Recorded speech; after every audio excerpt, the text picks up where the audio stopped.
खोपोलीचा घाट उतरतोय आपण आता.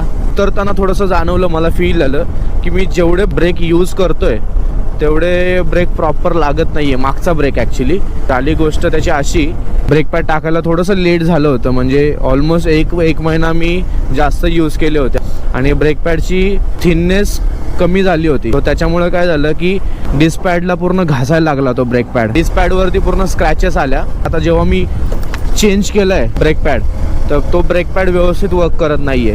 तर मला असं वाटतं आता डायरेक्ट डिस्क पॅडच चेंज करावं लागेल की 2,500 ते 3,000पर्यंत येईल त्याचं.